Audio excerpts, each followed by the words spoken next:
Mes parents n'étaient pas d'accord que je parte. Ils m'ont dit, mais qu'est-ce que tu vas faire là-bas? C'est de la folie, etc.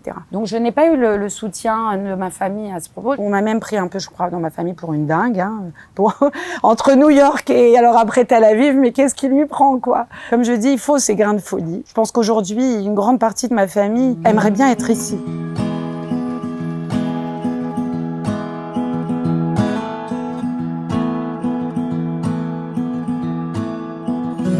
Hélène Daron, bonjour. Bonjour. Merci de nous accueillir dans ce petit havre de paix. Évidemment, tu es là depuis longtemps. Tu es arrivée, je crois, il y a plus de 25 ans. Il y a presque 30 ans, en 1993. C'était pas une destination qui était évidente pour toi. Tu connaissais très peu Israël. Exactement. Je suis venue après mes études. Donc j'ai fait 5 ans d'études en France, le parcours un petit peu classique entre guillemets, l'école juive, l'université. J'ai étudié l'économie à la Sorbonne, j'ai fini mes études, j'ai été assistante de recherche avec l'école normale supérieure et la Sorbonne. Et à vrai dire, j'étais venue 2 fois en Israël avant mon aléa. Donc une fois très jeune avec mes parents, un voyage au mois d'août de vacances, et puis un deuxième voyage avec l'école Yavne où j'ai été élève.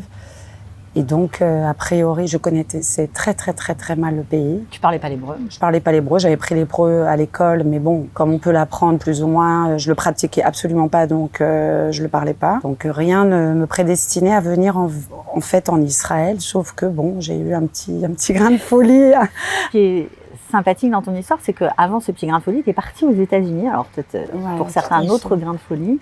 Tu as vécu l'aventure américaine à fond. Là, exactement. En fait, je crois que j'ai eu envie de connaître autre chose en fait que Paris, la France où j'avais grandi, où tout se passait très bien. Mais j'avais cette envie un petit peu d'aventure, de connaître d'autres cultures. J'ai étudié l'économie, j'étais dans le domaine de la finance, et donc j'ai postulé à un stage à la Safra Bank.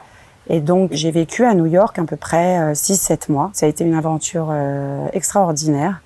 New York, c'est complètement excitant à cet âge-là, plein de choses, plein de gens, des aventures, le travail aussi avec des Américains. J'ai appris l'anglais, vraiment je parlais très bien l'anglais à l'époque, beaucoup mieux que maintenant d'ailleurs. J'ai un peu oublié depuis, mais tu aurais pu rester. J'aurais pu rester. En fait, à la fin de mon stage, on m'a proposé un emploi durable. Et là, je me suis vraiment posé la question, okay, qu'est-ce que je fais? En plus, bon, ça aurait été un travail bien payé, dans une banque solide. Je pense que j'aurais pu bien m'installer assez rapidement. Et là, j'ai eu un petit coup pas de panique, mais je me suis dit, attends, qu'est-ce que tu fais là? C'est où tu restes aux États-Unis, tu vas avoir un bon job, et donc, a priori, t'es parti pour quelques bonnes années. Tu vas te marier, tu vas avoir des petits Américains. Avec le risque de connaître quelqu'un de local et de se retrouver coincé, parce que bon, les Américains aiment leur pays et le quittent pas facilement. Et du coup, je me voyais pas à long terme, en fait, là-bas. J'ai aimé cette expérience, mais je savais qu'elle devait durer un temps. Et puis là, je me suis dit, bon, t'as le choix, c'est où tu restes, et puis tu traces ta route là-bas et on sait pas, peut-être que tu vas continuer là-bas, ou alors tu coupes cette expérience et puis tu pars en Israël. Parce que c'est le moment ou jamais.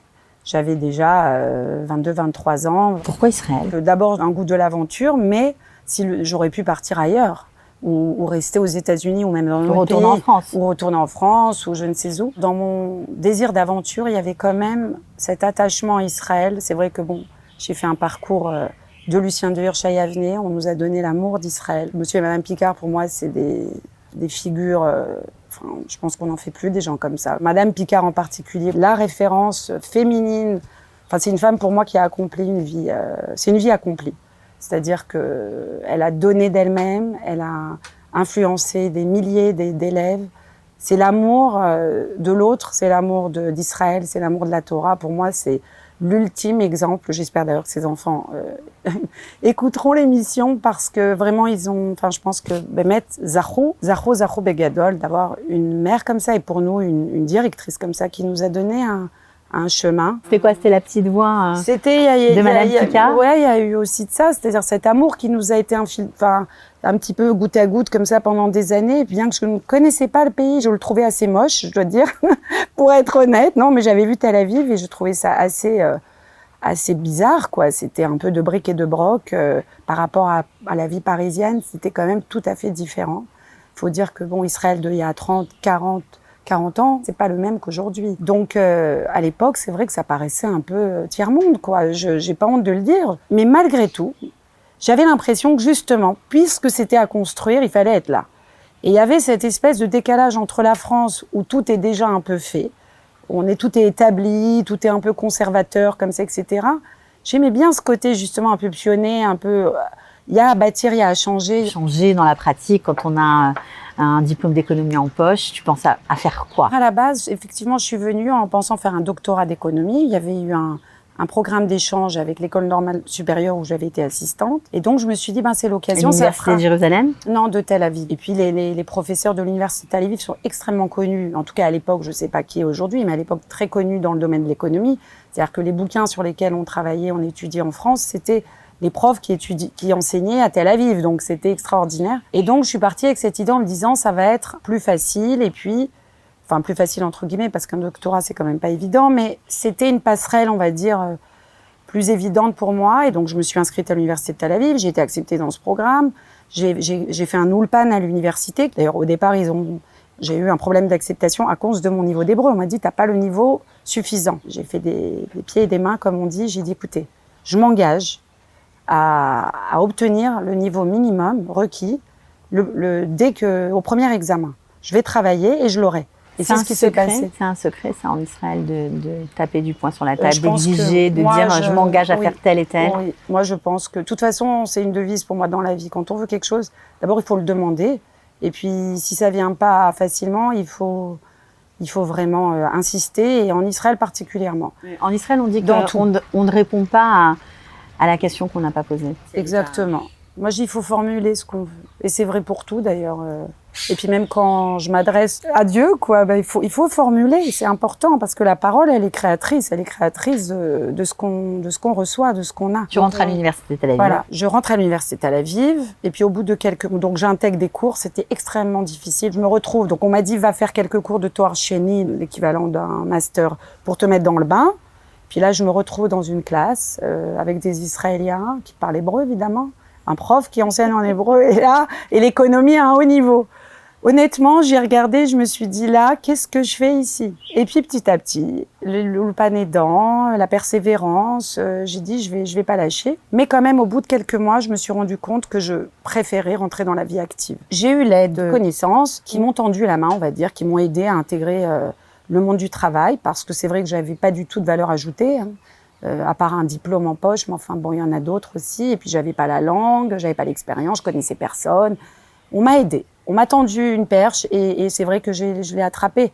Et c'est important. Enfin, je veux dire, on a chacun un peu son petit ange protecteur. En l'occurrence, là, je suis très redevable de la personne qui m'a donné cette chance. C'est vrai que j'étais pas bien payée. C'est vrai que c'était un premier job. Mais moi, ça m'a vraiment, vraiment aidée parce que ça m'a permis de mettre un pied dedans, de pouvoir m'assumer financièrement. J'avais un petit salaire, mais à l'époque, la vie était très peu chère en Israël, donc ça me suffisait pour me loger. J'habitais même toute seule. À l'époque, à Neve Tzedek, ce qui paraît dingue aujourd'hui. C'est possible aujourd'hui. Voilà, donc à l'époque, ça l'était. Donc, j'ai pu habiter dans le cœur de Tel Aviv avec mon petit salaire et pouvoir vraiment faire ce que je voulais. C'est important d'accepter de descendre d'une marche, d'être moins payé, d'accepter d'être moins payé, peut-être même pendant 1 an, voire 2 ans, pour mieux rebondir après. Moi, je pense que c'est très, très important. C'est-à-dire qu'il faut mettre son ego de côté, il faut être prêt à faire quelques sacrifices en termes professionnels. Enfin, moi, j'étais consciente qu'il fallait que j'apprenne. Je suis arrivée dans le monde de la finance, je connaissais pas la bourse israélienne, je connaissais pas l'hébreu. Je veux dire, je pouvais pas prétendre à un haut salaire avec l'expérience que j'avais. Est-ce que tu en as bavé? Ça a été très dur. Voilà. Non, franchement, ça a été très, très dur. Et le plus dur, c'est pas la langue. Bon, la langue, ça a été dur. Mais le plus dur, franchement, pour moi, en tout cas, ça a été un sentiment de solitude, quand même, pendant plusieurs années, parce que j'avais pas de famille. J'avais pas du tout de famille. J'avais pas d'amis. Je connaissais personne, moi, en arrivant en Israël, quasiment. J'avais pas la langue. Ça faisait un peu beaucoup. Mais malgré ça, c'est vrai que ça demandait quand même du courage et de la persévérance parce que c'était loin d'être évident. J'avais pas le support de ma famille. Ils n'étaient pas d'accord. Mes parents n'étaient pas d'accord que je parte. Ils m'ont dit, mais qu'est-ce que tu vas faire là-bas? C'est de la folie, etc. Donc, je n'ai pas eu le soutien de ma famille à ce propos. On m'a même pris un peu, je crois, dans ma famille pour une dingue, hein. Entre New York et alors après Tel Aviv, mais qu'est-ce qui lui prend, quoi? Elle est devenue dingue. Bon, comme je dis, il faut ces grains de folie.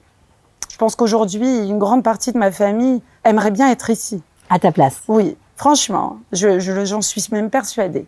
Parce que, parce que la situation a changé. Ce qui paraissait complètement pionnier, novateur, un peu dingue, un peu...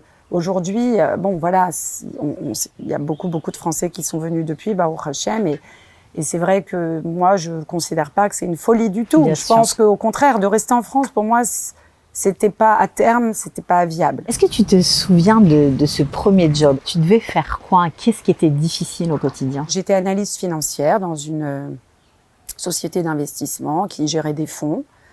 Et donc, moi, je devais décider dans quelle action les fonds, enfin, c'était intéressant d'investir.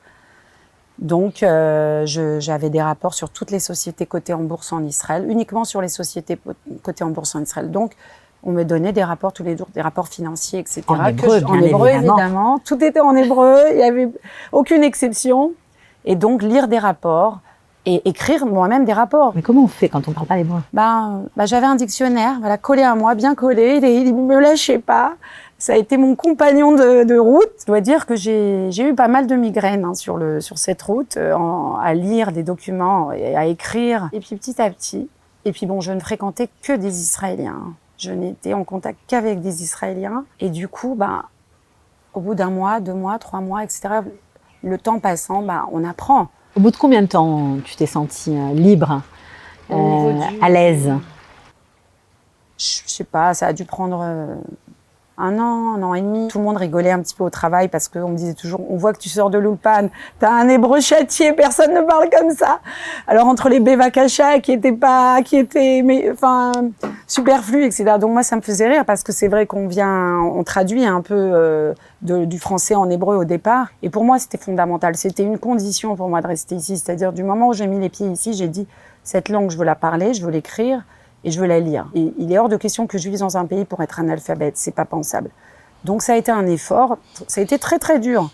Mais bon, comme je dis, on n'a rien sans rien, donc c'est payant. Je veux dire, j'ai récolté les fruits dans tous les boulots que j'ai pu faire après, c'est-à-dire que le fait que j'ai manié la langue de cette façon m'a permis de développer des sociétés aussi où j'ai travaillé après, d'être en contact avec des clients israéliens toujours. Enfin, voilà, donc ça m'a ouvert des portes. Et le travail aussi que je fais actuellement, si je parlais pas l'hébreu, ça serait pas possible. Un jour, tu t'es retrouvée contre toute attente, bien loin des couloirs de la bibliothèque où tu devais préparer ton doctorat. Tu t'es retrouvée en pleine salle des marchés. Un jour, on m'a dit, tiens, il y a la place, il y a une place. À l'époque, ça s'appelait l'Azira, où on achetait, on vendait des actions, etc. Qui se libère, si tu veux. Vas-y. Tu peux y aller. À acheter, vendre, à la crier. Donc ça m'a amusée. C'était pas, moi, j'étais plutôt dans l'analyse. Donc là, c'était une expérience qui a été limitée dans le temps. J'étais la seule Française d'origine française à être dans ce milieu en front. Donc dès que je criais j'achète, je vends et les prix, on me regardait et puis il y avait toujours un sourire à cause de mon accent. Donc d'ailleurs j'ai rencontré par hasard des gens qui travaillaient là-bas en même temps que moi il n'y a pas si longtemps et on en a ri encore parce qu'on m'a dit on se rappelle bien de toi avec ton accent. C'est une force en fait d'être différente. Moi, je pense que oui. C'est une double culture qui est formidable. Et puis, je suis fière des origines françaises. Je trouve qu'on a eu une grande chance de grandir en France. J'aime la France. Moi, je ne renie pas du tout. Au contraire, je suis très fière de mon bagage culturel, de l'éducation qu'on a reçue. La France nous a donné quand même l'éducation gratuite, etc. Un bon niveau d'études, des bonnes personnes qui m'ont entourée. Franchement, t'es reconnaissante. Je suis reconnaissante. On a une richesse, on a un bagage et je pense qu'aussi on peut apporter à Israël des choses en termes culturels, en termes de l'esthétisme, en termes d'un certain savoir-vivre. Je trouve que c'est une richesse et mes enfants, j'ai essayé en tout cas du mieux que j'ai pu de leur transmettre aussi ça. Ils parlent le français, ils l'écrivent, ils le lisent. Quasiment tous. À la maison, on parle français. Tu te sens complètement israélienne malgré cet attachement à la culture française. T'es les deux. Moi, je peux les deux. D'ailleurs, quand des Israéliens, ils me rappellent sans arrêt mes origines françaises, etc. Je lui dis oui, mais je suis aussi israélienne. Là, il y a prescription. Je veux dire, ça y est, j'ai passé mon temps. Ça fait presque 30 ans. J'ai passé plus de temps en Israël qu'en France. Là, ça y est, je crois que c'est bon. Mais bon, mon accent faisant, les gens pensent souvent que je suis venue hier, malgré que j'ai un bon hébreu, j'ai toujours cet accent très très fort. Mon aîné a fait l'armée, tout ça, j'étais incapable de la conseiller. C'est dur ça, hein, c'est parce que il y a des parents pour qui c'est compliqué de pas pouvoir les accompagner dans leur choix parce qu'ils connaissent pas, par méconnaissance tout simplement, que ce soit l'armée, les études, etc. C'était difficile ou pas? Non, parce que d'abord je lui ai fait confiance. Et puis parce que je lui ai dit renseigne-toi, qu'elle a discuté avec des personnes. Ça n'a pas été dur parce que j'avais vraiment confiance en elle. J'étais sûre que ça allait bien se passer. T'as une bonne tête et t'es quelqu'un d'actif, dynamique, etc. A priori, ça devrait aller. Et ça s'est très bien passé. Ce qui est rigolo et touchant, c'est qu'à son tour, elle va aider des communautés en France. Voilà, alors ça, c'est ma deuxième fille qui est partie pour faire un Shnat Cherut dans le cadre de l'agence juive. Avant l'armée, une année de volontariat. Ça n'a rien à voir avec l'armée, c'est pas à la place de l'armée, c'est en plus de l'armée. Donc elle y est actuellement. Elle s'occupe des communautés de Nice et Monaco pour la première fois. Elles sont parties un binôme avec une autre fille, envoyée par l'agence juive, et pour promouvoir les liens entre les communautés locales, en l'occurrence voilà, Nice et Monaco, et Israël. Je suis très très fière de ma fille et de son amie Dalia elles ont fait un travail extraordinaire. C'est un peu la roue qui tourne un peu de l'autre côté, c'est-à-dire que ce qu'on a reçu, on s'est battu pour arriver à avoir un boulot, à s'installer, etc., à avoir des enfants, Baruch Hashem, de les éduquer le mieux possible. Et puis voilà, et puis j'ai l'impression qu'elle rend un petit peu ce qu'elle a eu depuis qu'elle est née ici. Elle rend un peu à Israël, et puis elle donne aux autres, peut-être, j'espère, l'amour d'Israël, ce lien-là, quand même, qui est indéfectible, qui doit être indéfectible entre les communautés en diaspora et Israël. C'est vital pour le peuple juif, et c'est une expérience extraordinaire. Et quand elles reviendront, j'imagine qu'il y aura un événement avec l'agence juive, et c'est vrai que je remercierai encore une fois l'agence juive pour ce programme. Et j'invite vraiment les jeunes de cet âge-là, c'est-à-dire après le bac et avant l'armée, à postuler à ce programme. Ça s'appelle Shinim, c'est Shnat Cherut de l'agence juive, c'est extraordinaire. C'était difficile d'élever des enfants, de mener une carrière professionnelle en Israël, où on dit que la vie va très très vite. Il a fallu faire des compromis, c'est-à-dire que j'ai décidé, du moment où j'étais maman, de consacrer beaucoup de temps à mes enfants et surtout d'être avec eux après la naissance de chacun, d'être une période assez longue avec eux. Et c'est vrai qu'en termes professionnels, ça m'a quand même pénalisée. Peut-être que même ça m'a aidée finalement après à changer de route. La quarantaine est passée par là. Voilà, arrivé à la quarantaine, j'ai eu mon petit dernier, enfin mon petit, il est plus petit maintenant, mais mon dernier. Et puis je sais pas si c'est cette dernière naissance, l'âge, enfin un mélange de tout. À un moment donné, moi qui avais travaillé pendant à peu près 20 ans dans la finance avec quelques breaks avec les naissances, etc., mais finalement ça s'est quand même étalé sur près de 20 ans, à un moment donné j'ai dit stop. Pourquoi ? C'est plus pour moi. Je me sentais plus en phase avec mon travail. J'ai aimé mon travail, j'ai aimé le côté intellectuel, analyse, puis le côté vivant, et c'était aussi en groupe, etc. Mais à un moment donné, je m'y suis plus retrouvée. J'avais l'impression que c'était pas ma personne, que c'était mon moi véritable ne pouvait pas s'exprimer à travers ce travail. C'était trop lié à l'argent, trop lié à quelque chose de matériel. Le matériel est très important, hein, je ne vais pas dire le contraire. Il n'y avait que ça. Voilà, à un moment donné, il n'y a eu plus que ça.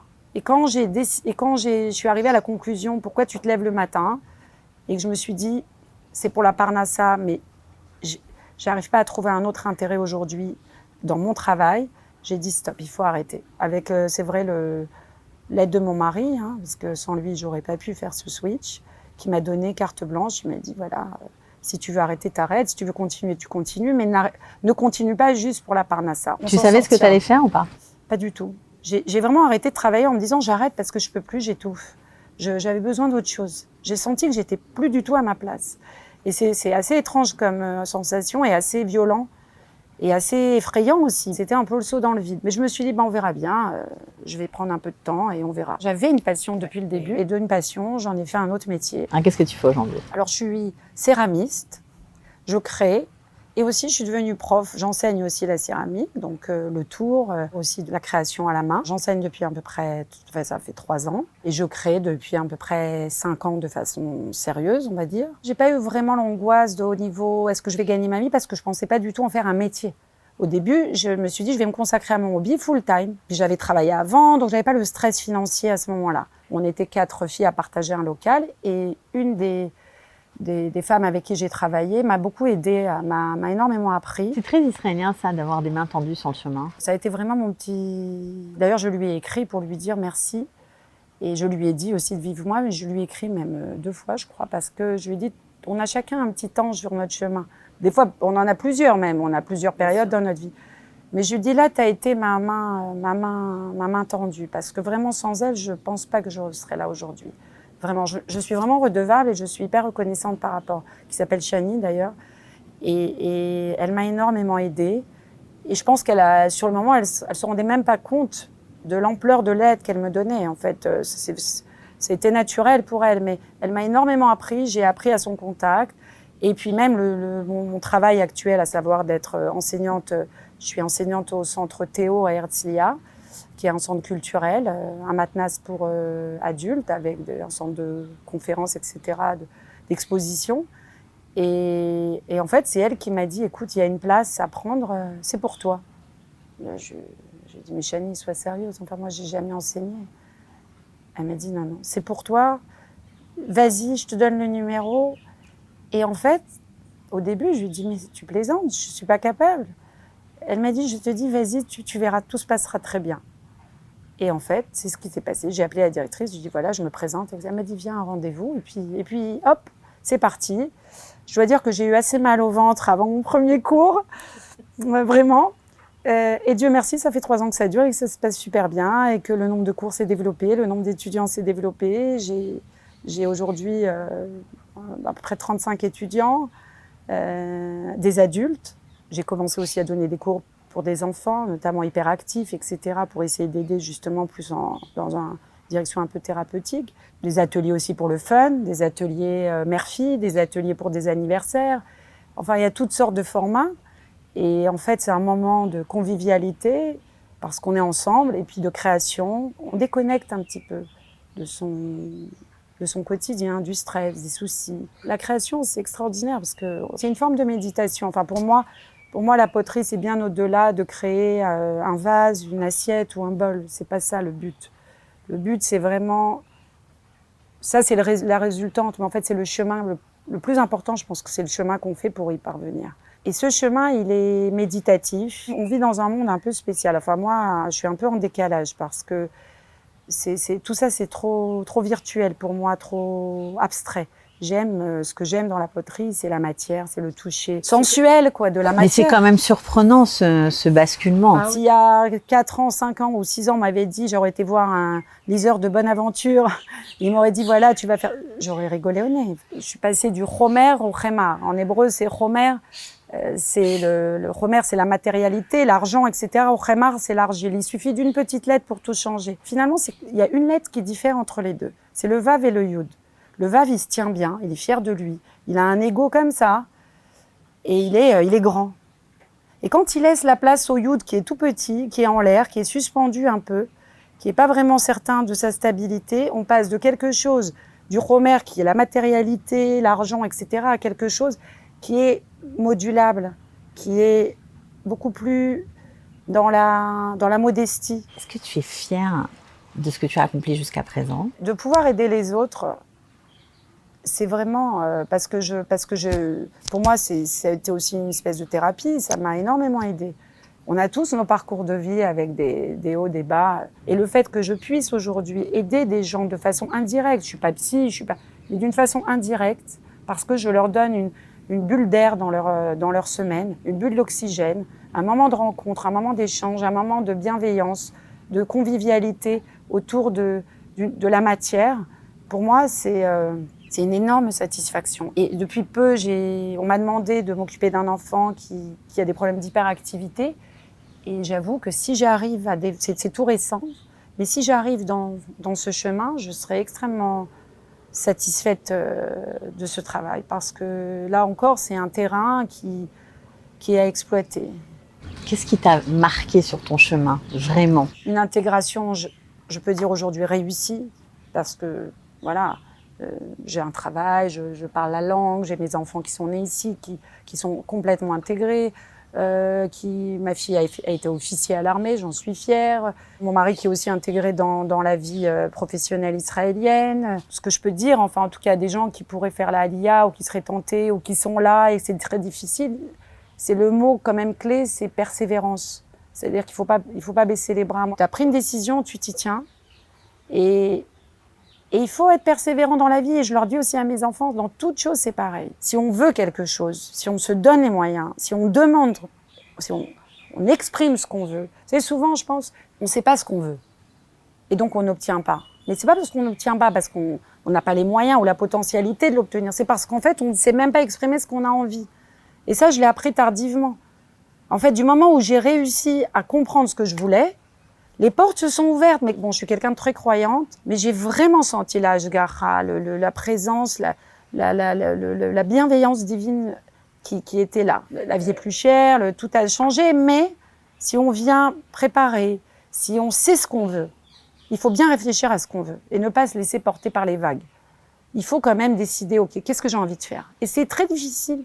Moi, j'aime bien cette phrase du Rabbi Nachman de Breslav. C'est le jour où tu es né, c'est le jour où Dieu a décidé que le monde ne pouvait pas exister sans toi. C'est sans regret aujourd'hui? Non seulement sans regret, mais je dis merci mon Dieu d'être là. Vraiment. Je remercie Dieu tous les jours de m'avoir donné la force nécessaire dans les difficultés d'être restée, d'avoir continué à croire que c'était là ma place, parce que je me sens bien ici, parce que je me sens à ma place, parce que je peux être juive librement. Quoi qu'il arrive dans le pays, quel que soit l'avenir d'Israël, les dangers, etc., je veux dire, on est là, on est chez nous, et c'est très important. Comme j'ai dit souvent, je dis en France, c'est un peu comme être à l'hôtel 5 étoiles. C'est bien les hôtels 5 étoiles, mais à un moment donné, on a envie d'être chez soi. Donc moi, c'est un peu cette sensation, c'est-à-dire que en France, tout était bien. J'ai senti que j'étais pas à ma place, à long terme. C'était pas ma vie. C'était la vie que mes parents avaient choisie, mais c'était pas la mienne. Elle ne m'appartenait pas. Quand on sort un peu des sentiers battus, c'est vrai qu'on peut se prendre des fois des claques, des grosses baffes, mais en même temps, il y a que comme ça qu'on fait sa route, quoi. On a chacun notre route. La route de nos parents n'est pas forcément la nôtre, et celle de nos enfants sera pas la mienne que la mienne. J'espère qu'ils vont rester ici, évidemment. Mais il faut expérimenter. Il faut pas avoir peur du nouveau, du différent. Je pense qu'on se construit, on se trouve, on se cherche et on se trouve. Donc, c'est très important de sortir un peu de son, comme on dit en hébreu, de sa zone de confort. Mais quand on est jeune, finalement, qu'est-ce qu'on a à perdre? On va perdre un an. Alors en France, c'est vrai, c'est assez mal vu de repousser ses études ou d'après ses études. Mais vraiment, ça change quoi de commencer sa vie professionnelle à 23 ans ou 24 ans? Et je pense que c'est une expérience qui vaut le coup d'être vécue. Donc les jeunes qui viennent ici, je pense qu'ils vont faire leur place. Personne ne les attend. Mais celui qui viendra, il fera sa place. Parce que Israël, je pense que c'est vraiment le pays de l'avenir. Malgré les difficultés qu'on connaît ici, je vois vraiment, mais vraiment pour moi, c'est limpide que l'avenir est beaucoup plus ici qu'en Europe ou ailleurs. Et surtout pour les Juifs, mais même pas seulement. Je pense qu'on est vraiment, on est encore loin de ce que Israël va devenir. C'est hallucinant. C'est hallucinant. Israël est méconnaissable. Je peux même pas imaginer ce qui va se passer dans les 30 prochaines années. Et ça va se faire, parce que tout est comme ça. Ils ont mis du temps à démarrer, du temps. Mais là, ça va à la vitesse grand V. On parlait il y a des électrons dans l'air ici. Tout va très très vite. Merci beaucoup, Hélène. Merci, Cathy. C'était un plaisir.